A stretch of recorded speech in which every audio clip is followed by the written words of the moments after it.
Hello and welcome back to our channel. We're going to be talking about the Pacers versus Thunder.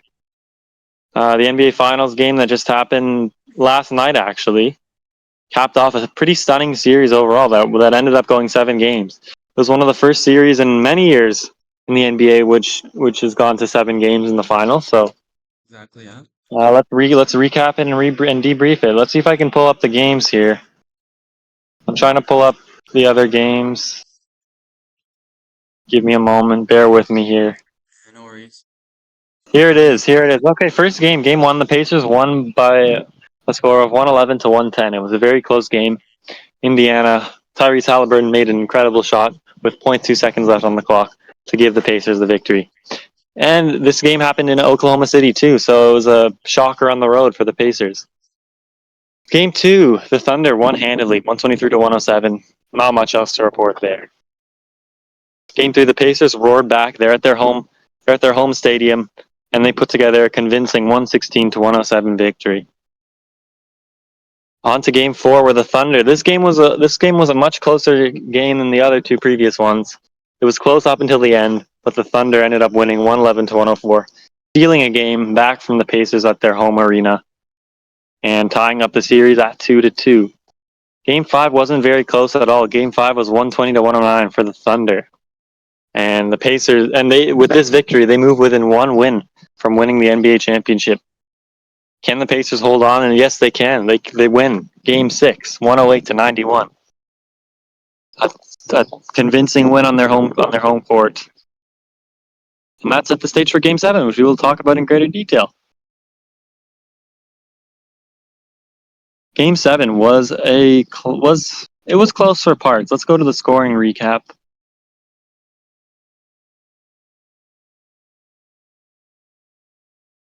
I can't find my little scoring recap thing, but that's okay.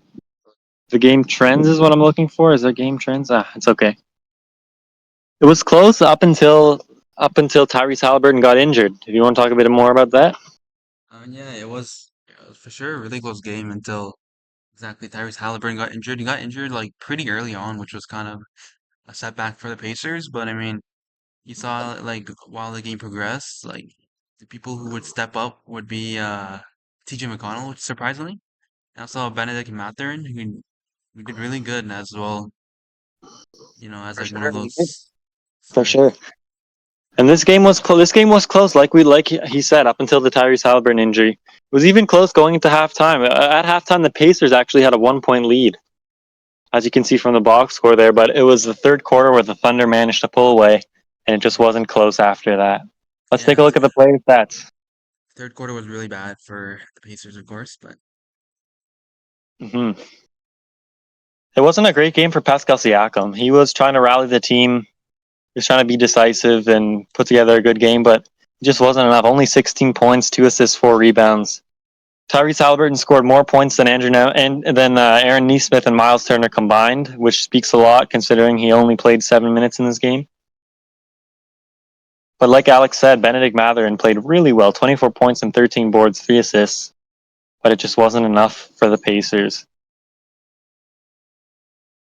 TJ McConnell as well played incredibly good, and there was a stretch there in the third quarter where he scored 10 points straight for the Pacers, but it wasn't enough to keep them in. It did keep them in the game for a short amount of time, but it just wasn't enough. Now let's take a look at the Thunder. Shea Gilgeous-Alexander with an amazing game, 29 points, 12 assists, 5 rebounds, capping off an incredible season. Jalen Williams with 20 points, 4 boards, 4 assists. He played well. Chet Holmgren with 18. Isaiah Hartenstein with another workmanlike performance. yeah, I mean, all the OKC starters, they did really well. Like whether it be like the amount of points they scored or rebounds or assists. For sure. So that caps off the NBA Finals. The Thunder winning it 103 to 91. Thank you so much for listening. Is there anything else you'd like to add before we wrap this up? I mean, honestly, this series was really close. I mean, props to OKC for winning. You see Yep. that as long as OKC has a lead, like in any game, they pretty much can seal it. Like especially like of course the final game or the last game of the series for the NBA Good point. championship. Yeah, Yeah. after the third quarter, they had I think around like a 13-point lead or something. I mean, they held on to it Yep. into the very end, so just shows like the determination and grit that the Thunder have. And yeah, it For was a sure. close matchup though, but yeah. But the Thunder end up taking it 103 to 91. Thank you so much for watching this video. Our next video will most likely be related to the NBA draft, which is actually coming up very soon. So stay on the lookout for that. Yeah, And we will catch you. we might post some other videos as well related to NFL maybe or UFC, you know. Yep. So stay tuned for that. And thanks so much for watching. Bye.